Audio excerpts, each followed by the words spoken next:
I thought building a small bridge in my backyard would make life easier. I never imagined it would start a war. When my HOA fined me $250 for unauthorized construction, I didn't just pay.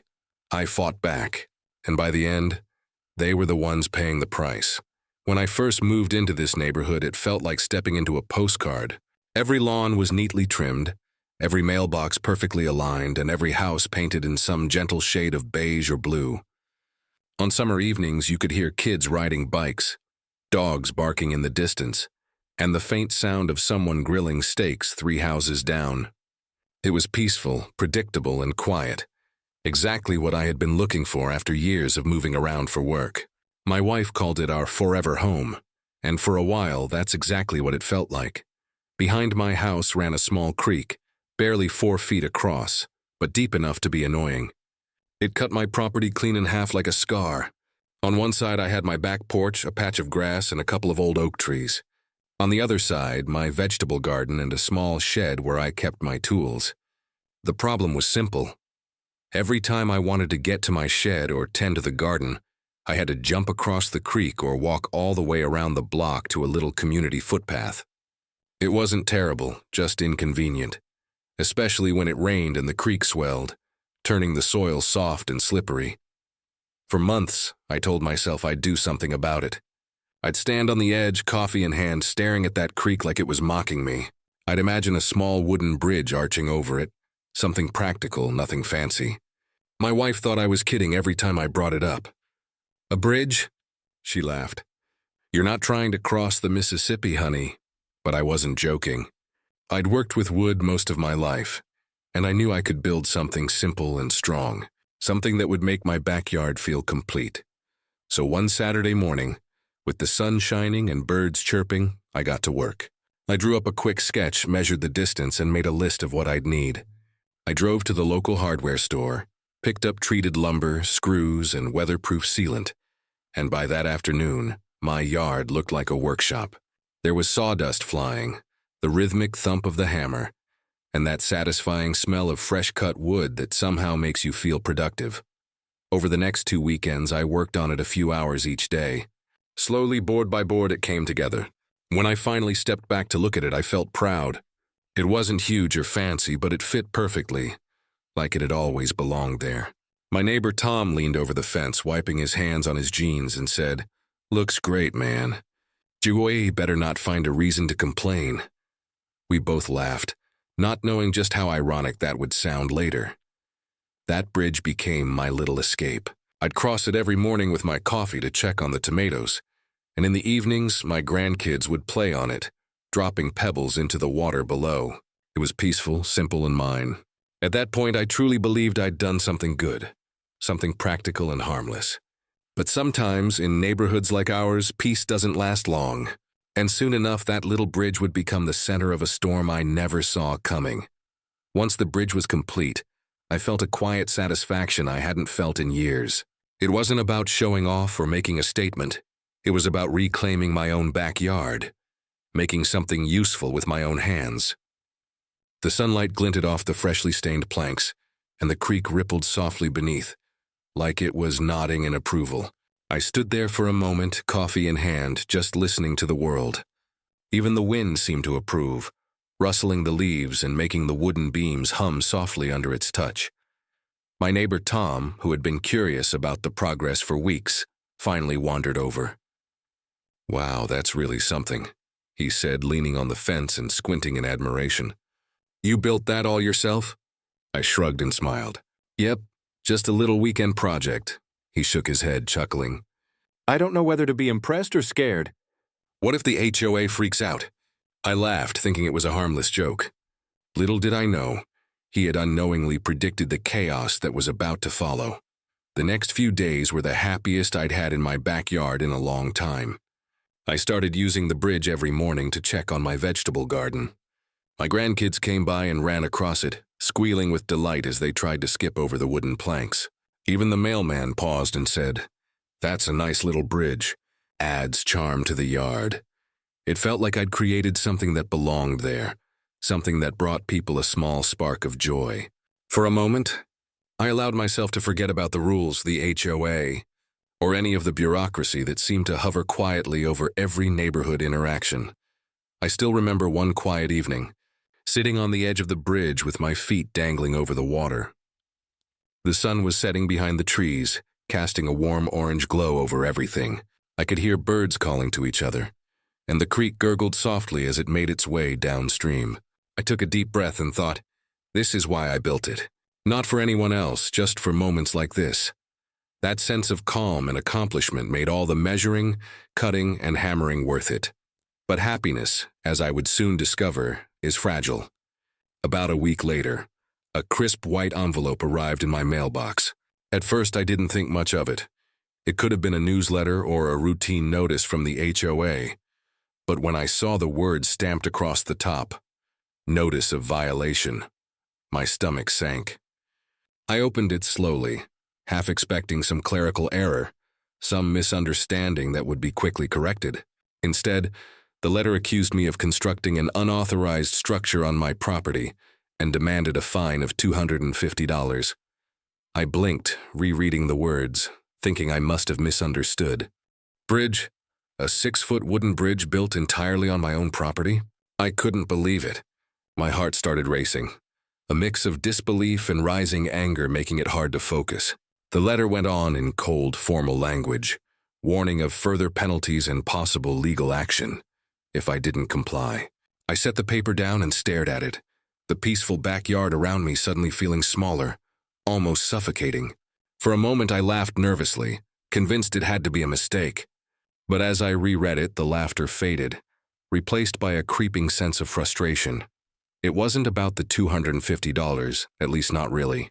It was about the principle of it, the idea that someone else could dictate what I did on my own land. I'd built the bridge for convenience, for beauty, and for the simple joy of creating something with my own hands. And now, it had become a battleground, a symbol of control wielded by people who didn't even step foot past the street in front of my house. I clenched my fists, took a deep breath, and realized something important. This small bridge was about to teach me a lesson I'd never forget. I couldn't just ignore it. I couldn't just pay the fine and move on. This wasn't a minor inconvenience. It was an affront to my sense of fairness and autonomy. And for the first time, I understood that standing up for what was right would require patience, planning, and the quiet confidence to face a challenge I hadn't asked for, but could no longer avoid.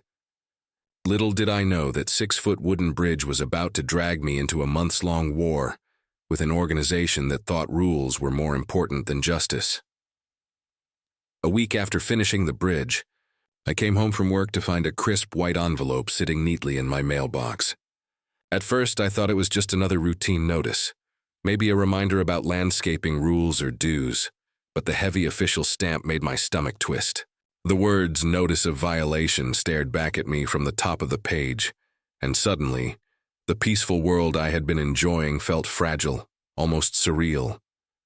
I didn't know whether to laugh, cry, or scream. I carefully opened it, thinking it might be a simple misunderstanding. Maybe someone had filed the wrong address. But no, every word dripped with authority. The letter accused me of constructing an unauthorized structure on my property and demanded an immediate fine of $250. My hands shook slightly as I read and reread the lines, convinced I was missing something. A bridge? This 6-foot wooden bridge that I had spent weeks planning, cutting, and staining? That little project that made my backyard functional and beautiful? The idea that someone would call it illegal felt absurd, almost comical, until the fine was mentioned again. Cold and precise like a threat, the letter continued, outlining penalties for non-compliance and warning of possible legal action if I failed to pay promptly. Each phrase felt like it was designed to intimidate. I paced my backyard, glancing at the bridge. It didn't look threatening. It wasn't visible from the street. Didn't block anything. It was harmless, practical, and entirely on my property. And yet somehow, according to this letter, I had committed a violation serious enough to warrant punishment. I sat down on the porch and stared at the creek, the soft gurgle of water beneath the bridge contrasting sharply with the tension building in my chest. I kept reading the letter, trying to find a loophole, a single phrase that would make this feel like a mistake. But the language was airtight in its formality. The HOA didn't apologize, explain, or ask for clarification. They simply demanded obedience. I felt a mix of disbelief and rising anger. How could they even justify this? My bridge was my own creation on my own land. I hadn't violated the aesthetics of the neighborhood. I hadn't blocked sidewalks or annoyed neighbors. It was absurd, and yet here I was, facing a fine for something I thought was completely innocent. After a few minutes, my disbelief shifted into a simmering determination. I couldn't just throw away $250, but more importantly, I couldn't let them dictate what I could do on my own property. My mind raced through options. Ignore it, pay it quietly, argue verbally, or dig in and fight. I knew that if I paid without a fight, it would set a dangerous precedent. This small victory for them would quietly strip others of their rights too. The thought made my blood boil. This wasn't just about me anymore. It was about fairness, justice, and standing up for what's right, even when the odds feel stacked against you. That evening, I emailed the HOA chairwoman, Carol, keeping my tone calm but firm. I explained that the bridge was on my property, fully behind my fence line, safe, and clearly not in violation of any rule that I could find. I attached photos, showing the bridge in its entirety and its location relative to neighboring properties. I expected at least a conversation, maybe an apology or clarification. Instead, the reply was cold, short, and dismissive. Regardless, all exterior structures require pre-approval. Fine stands. There was no negotiation, no room for discussion. Just a blunt assertion of authority. I reread that line several times, feeling my jaw tighten with frustration. The HOA wasn't offering guidance or helping maintain community standards. They were asserting control for the sake of control. They assumed their rules were absolute, even when they clearly didn't apply. At that moment, I realized that this was more than a $250 fine. This was a test. Would I back down and pay quietly, or would I stand my ground? And for the first time, I made a silent promise to myself. I wasn't going to let them win. Not quietly, not easily. I spent that night pacing my living room, staring out the window at the bridge I had built with my own hands. It was small, sturdy, and completely harmless. Yet it had become a symbol of defiance, a spark that had lit a fire I wasn't going to let die out. Little did I know that bridge would drag me into a confrontation far larger than I ever imagined. A battle of rules, wills, and stubborn pride that would test every ounce of patience and ingenuity I had. And it all started with a single, seemingly innocuous letter. The following week, I decided it was time to face them in person. I couldn't just argue over email anymore. The HOA had made it clear that words on a screen didn't matter. I walked into the clubhouse for the monthly HOA meeting, the kind of sterile room with fluorescent lighting and that faint scent of burnt coffee lingering in the air. Around the long, rectangular table sat Carol, the HOA president, and 4 other board members, all looking self-important, all with folders neatly stacked in front of them like armor. I could feel the weight of their authority pressing down on me the moment I stepped through the door. Carol spotted me immediately, and her eyes narrowed ever so slightly, as if she could already see the rebellion simmering in my chest. She didn't smile, didn't nod. She simply pointed to an empty chair, and I sat down, keeping my hands folded on the table. I felt a strange combination of anger and calm. I wasn't here to yell or argue. I was here to make them see reason, or at least, to make them face the truth. I began by explaining the situation, step by step, in a calm, measured tone. I described how I had built the bridge over the small creek in my backyard, all within my property line. I showed photos from different angles, proving that it wasn't visible from the street, that it didn't interfere with neighbors, and that it was structurally sound. I spoke clearly, letting my words carry conviction without raising my voice. I thought this would be enough to make sense to them, but Carol wasn't having it. She cut me off mid-sentence with that signature condescending tone. If we allow one person to build a structure without pre-approval, next thing you know, someone will build a gazebo, a dock, maybe even a treehouse. We have rules for a reason, she said, tapping the folder in front of her for emphasis. Her words were rehearsed, robotic, and somehow dismissive of the obvious facts I was presenting. I took a deep breath and replied evenly, "Carol, I'm not building a marina. It's a 6-foot wooden bridge over a small creek that's entirely on my property. I followed safety precautions. It doesn't block anything or affect the neighborhood visually. This isn't about rules. It's about whether your rules apply here at all." The room fell silent for a moment. I could see some of the other board members shifting uncomfortably in their seats, probably realizing that my argument had more weight than Carol expected. She leaned back in her chair, arms crossed, and gave me that icy smile that said without words, "I control this room, not you. Rules are rules," she said flatly, as if the phrase itself was enough to end the discussion. But in that instant, I realized something important. Carol wasn't listening. She didn't care about facts, evidence, or fairness. She cared about control, power, and the appearance of authority. And if I wanted to win, I couldn't rely on reason alone. I would need strategy.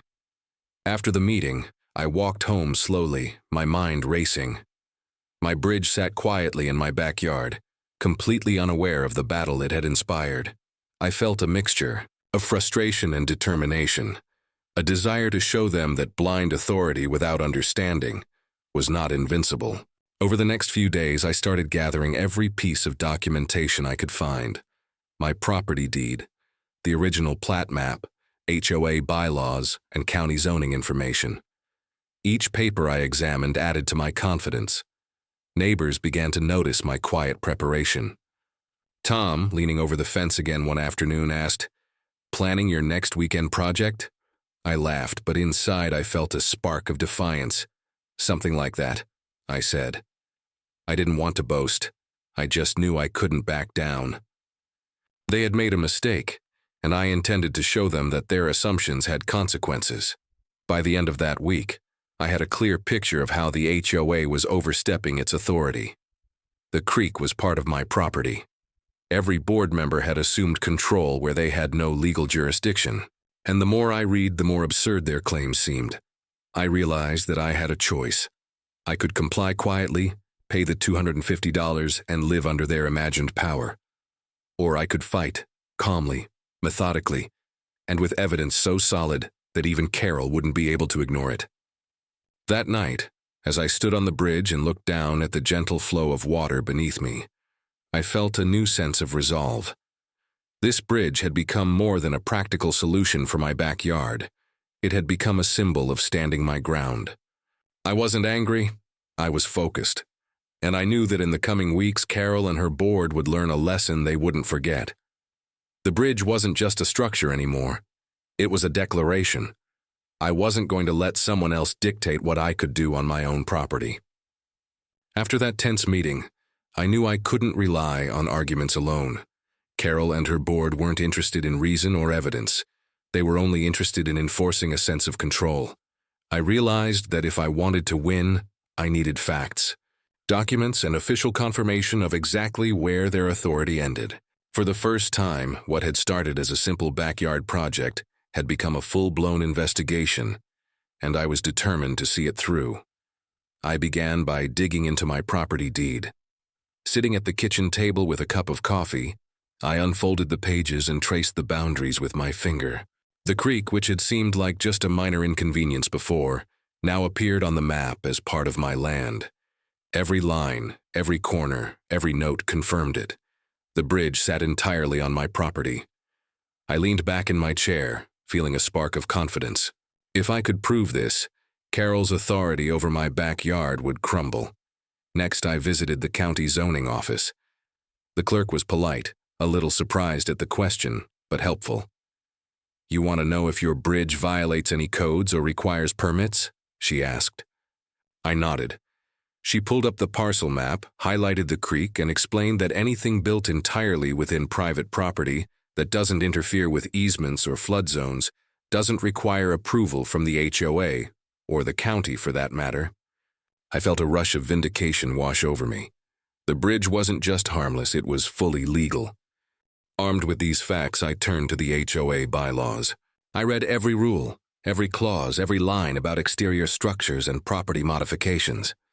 I wanted to find anything they could legally use to justify their actions, but as I read, it became increasingly clear that they were grasping at straws.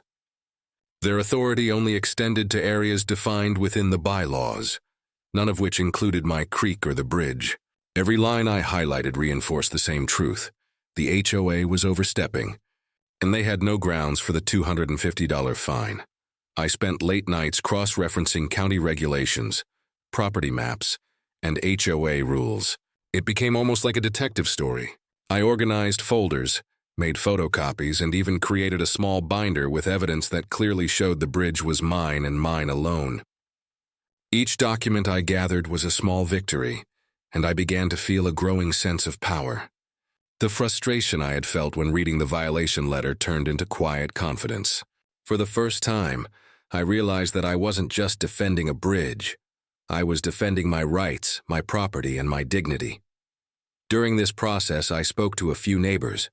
Some had their own minor grievances with the HOA and shared stories of rules enforced inconsistently or unfairly. They encouraged me to stand firm and even offered to back me up if needed. Their quiet support strengthened my resolve. I realized that my fight wasn't just personal. It was something many people in the neighborhood might relate to. A small rebellion against bureaucracy and overreach. By the third week, I had a complete picture.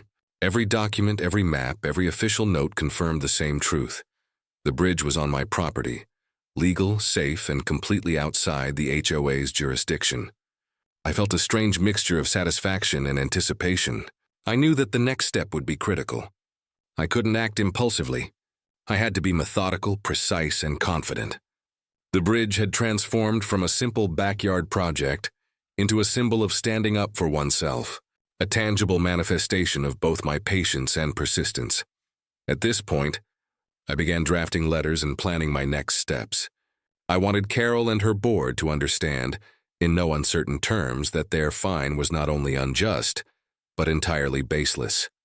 I pictured their faces when the evidence hit their desks, smugness replaced by surprise, arrogance replaced by discomfort. I imagined the moment when the room would go silent, all eyes on them, as the truth unfolded. It was exhilarating to think about, but I reminded myself to stay calm and professional. Victory wouldn't come from yelling or confrontation. It would come from facts, patience, and timing. Each evening, I stood on the bridge, watching the water flow beneath, reflecting on the months of effort it had taken to get this far. What had started as a simple DIY project had grown into something much bigger, and as the sun set over the trees casting long shadows across the yard, I made a promise to myself. I wouldn't back down. The bridge might be small, but it had become a battleground, and I was determined to win. Little did I know that the next phase of this journey would be the most challenging and most satisfying part of all. By the time I finished gathering all my evidence, I realized something crucial. The $250 fine was more than a number. It was a symbol of the HOA's arrogance, a challenge I couldn't ignore. Carol and her board thought rules gave them ultimate power, but rules without reason are meaningless. And I had the facts, the proof, and the patience to turn this situation around. What they didn't know was that their little punishment had set in motion a series of events that would leave them regretting ever crossing me. The first step was planning. I didn't want to act impulsively or angrily. I needed a strategy that was airtight. I spread my documents across the dining room table. Property deed, county parcel maps, HOA bylaws, photographs, and official letters from the zoning office. It looked almost like a detective's investigation board, and in many ways it was. I traced lines, highlighted sections, and made notes. Every piece of evidence reinforced the same truth. The bridge was legal, on my land, and outside the HOA's authority. I smiled quietly to myself. I had the upper hand. Next, I consulted a lawyer, someone experienced in property disputes and HOA conflicts. I explained the situation and handed over my binder of evidence. He read through it, eyebrows raised, occasionally nodding with quiet approval. "They really overstepped here," he said. "You're not just in the clear. You could challenge this fine legally, and they'd likely lose." Hearing that felt empowering. Finally, I had confirmation from a professional that I wasn't overreacting, that my stance was justified. But I didn't stop there. I knew that HOAs often rely on fear and intimidation rather than facts, and I intended to remove that advantage. I drafted a formal letter addressed to the board, outlining my evidence and explaining, step by step, why the bridge was entirely legal and why the fine had no grounds. I referenced specific county ordinances, HOA bylaws, and even included diagrams showing the bridge's exact location relative to the property line. Each page was meticulously prepared, leaving no room for misinterpretation or argument. Sending that letter felt like dropping a chess piece onto the board. I could almost see Carol's smug smile falter as she read it, the tight grip on her sense of authority slipping for the first time. I knew they would have to respond, and whatever that response was, it would now be on record. I wasn't bluffing. I had patience, documentation, and strategy. The tide was about to turn. Over the next few days, I paced my backyard, standing on the bridge and thinking through my next moves. The creek beneath me gurgled softly as if urging me forward. I rehearsed my approach for the next HOA meeting, anticipating objections, preparing counterarguments, and mentally visualizing every exchange. It was almost meditative, the calm before the storm. My resolve hardened with every passing moment. I realized that this wasn't just about a bridge or a fine. It was about respect, fairness, and proving that blind authority cannot go unchecked. I even reached out discreetly to a few neighbors, showing them my evidence and asking for quiet support. Some had been quietly frustrated with the HOA for years, feeling powerless when rules were enforced selectively or arbitrarily. Knowing they backed me silently added a layer of confidence I hadn't expected. I wasn't fighting alone. There was a quiet community watching, waiting for fairness to prevail. Finally, the moment came when I felt ready to escalate. I sent a certified letter to the HOA board, outlining the evidence and my intent. If the fine wasn't withdrawn immediately, I would pursue formal legal action to not only reverse it, but also expose the overreach. I didn't gloat. I didn't threaten with anger. I simply stated the facts, calmly, clearly, and professionally. The next few days were agonizing, waiting for a response, imagining the letters being read, the board discussing behind closed doors, wondering if I had underestimated their stubbornness. But deep down, I knew this. Facts are harder to ignore than fear, and patience is more powerful than anger. The bridge had become more than a structure. It had become a symbol of careful, deliberate resistance. I was ready for the showdown, and this time, the upper hand was mine. By the time the HOA realized the strength of my position, it would be too late for them to turn back. Their arrogance had led them into a trap of their own making, and I intended to make sure they regretted every misguided assumption. The mice of the HOA meeting arrived, and I felt a mixture of anticipation and calm. This was it, the moment where all my preparation, research, and patience would pay off. I arrived early, parking a little down the street so I could watch the board members trickle in. Carol walked in last, clipboard in hand, looking every bit the picture of authority she always tried to project. But something was different this time. I could see a subtle tension in her posture, a slight stiffness that betrayed her confidence. The meeting began as usual, with routine announcements and small talk that seemed to stretch forever. I kept my attention fixed on the board, watching their reactions, waiting for the moment to present my case. When it finally came, I stood holding my binder firmly and addressed the room. I'd like to discuss the $250 fine regarding the bridge I built over the creek on my property, I said calmly. Every word carried conviction. Every pause carefully measured to ensure the room listened. Carol's eyes narrowed, and she leaned forward. As I've said before, all structures require pre-approval, she replied, her voice firm but slightly sharper than usual. This is not up for debate. I nodded as if agreeing politely, but inside I felt a surge of satisfaction. The first step was to present the facts, clearly, methodically. I opened my binder and began, page by page, showing the official property deed highlighting the creek, the county zoning maps confirming the location, and copies of the HOA bylaws that clearly define the limits of their authority. The room went quiet. You could hear the soft hum of the air conditioning, the faint shuffling of papers. Every board member leaned in, some frowning, others whispering to each other.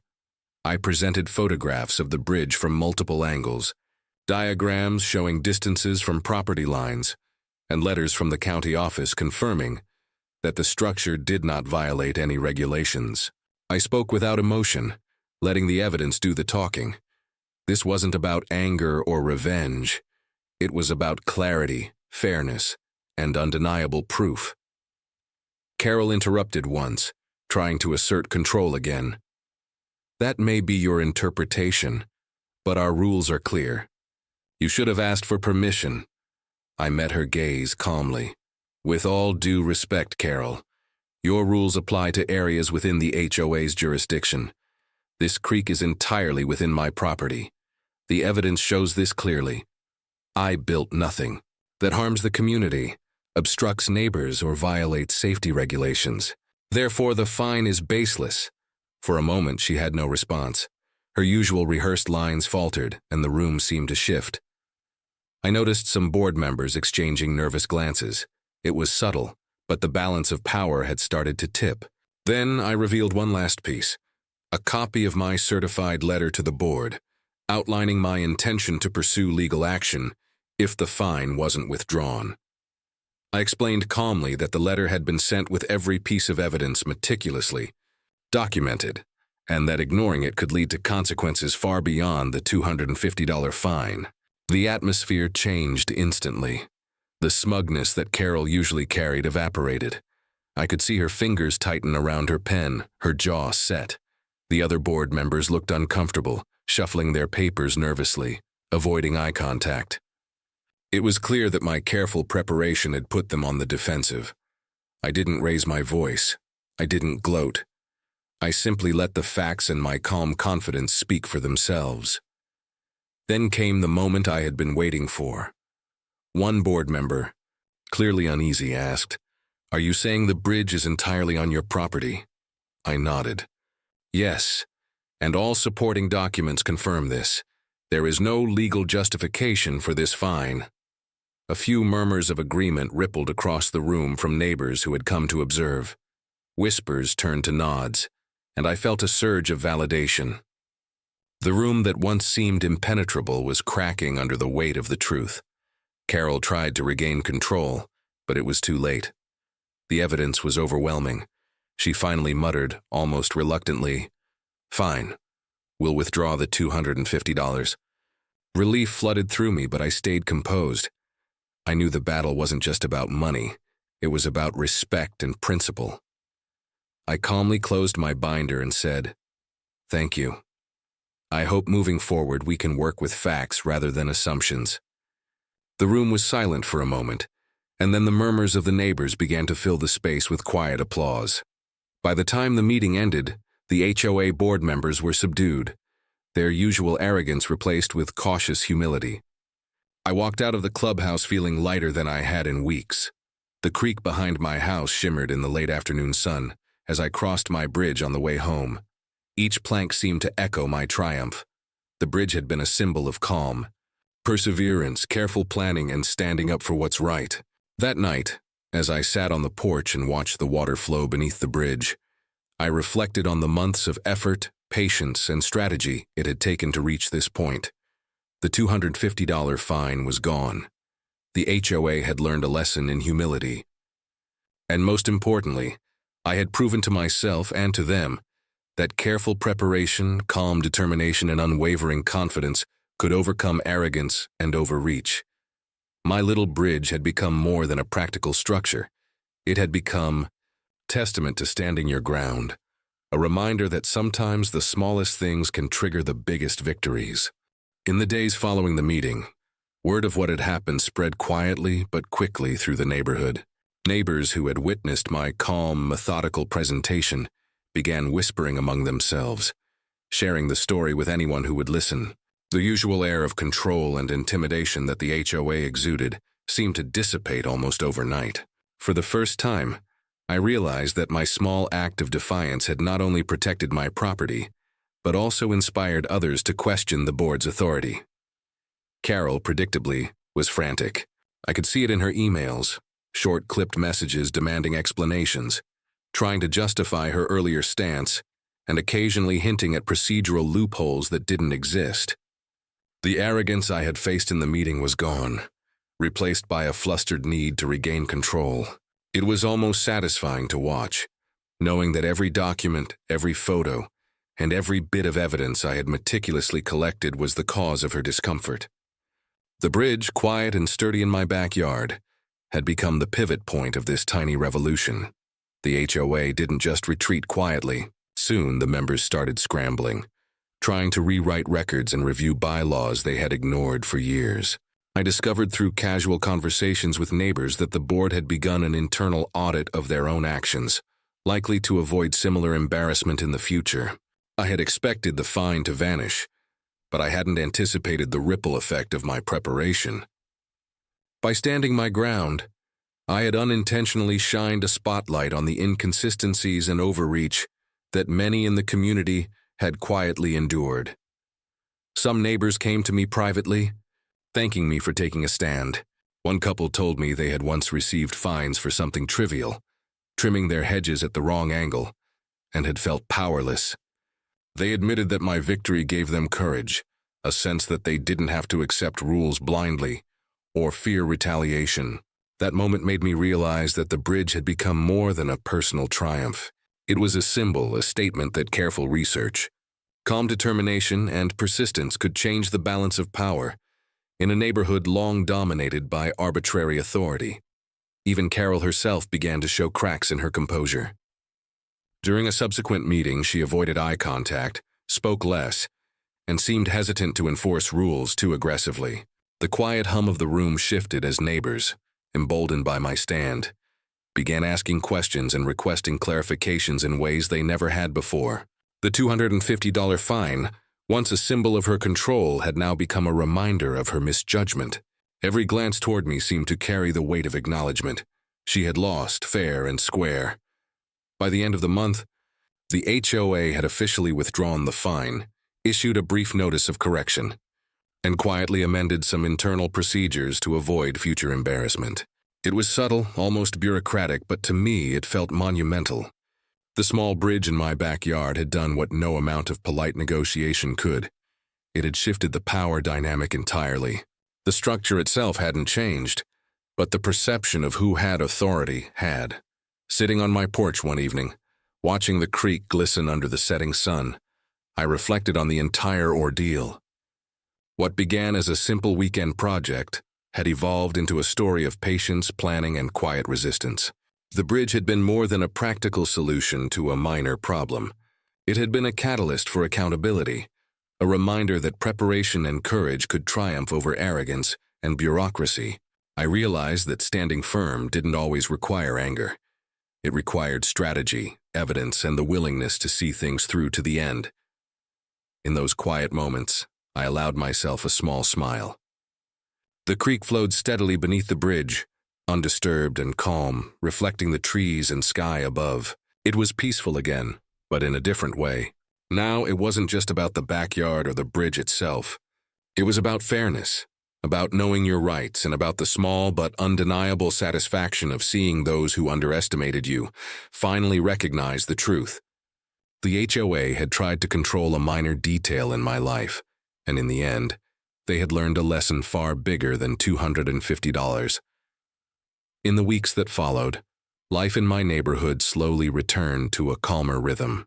The bridge remained in my backyard, quiet and sturdy, its wooden planks glinting in the sunlight just as they had when I first finished it. But the bridge was no longer just a practical structure. It had become a symbol, a reminder of what careful planning, patience, and standing up for what's right could achieve. Every time I crossed it, I felt a quiet sense of pride. Neighbors who had previously felt intimidated by the HOA now greeted me differently. Some thanked me privately for taking a stand, admitting that they had often felt powerless when rules were enforced arbitrarily. A few even mentioned that they were now more confident in questioning unnecessary fines or regulations themselves. It was a humbling and gratifying experience, realizing that my small act of defiance had ripple effects far beyond my own backyard. Carol and the board, predictably, were more cautious in their interactions. They no longer approached issues with the same heavy-handed attitude, and for the first time, I noticed a certain humility in their tone during meetings. The $250 fine had vanished, replaced by a quiet awareness that their authority wasn't absolute. They had learned in a very public and undeniable way that overreach comes with consequences, and that rules without reason are fragile when confronted with evidence and determination. For me, the experience was a lesson in more than just property rights. It was a reminder that standing your ground doesn't have to be loud or aggressive. It can be methodical, calm, and strategic. The bridge, which I had originally built for convenience and a small sense of accomplishment, had transformed into a powerful reminder of resilience, foresight, and personal agency. I had started with a simple goal: make my backyard functional, and ended up proving a larger point about fairness and accountability. As I sit on the bridge now, watching the creek flow beneath it and the trees sway gently in the wind, I feel a sense of closure. The ordeal with the HOA, stressful as it had been, left me stronger and more confident in my ability to protect what is mine.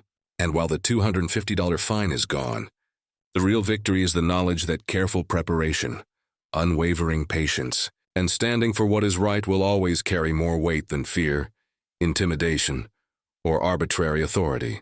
My bridge remains a quiet monument to that lesson, a reminder that sometimes the smallest actions can have the biggest impact.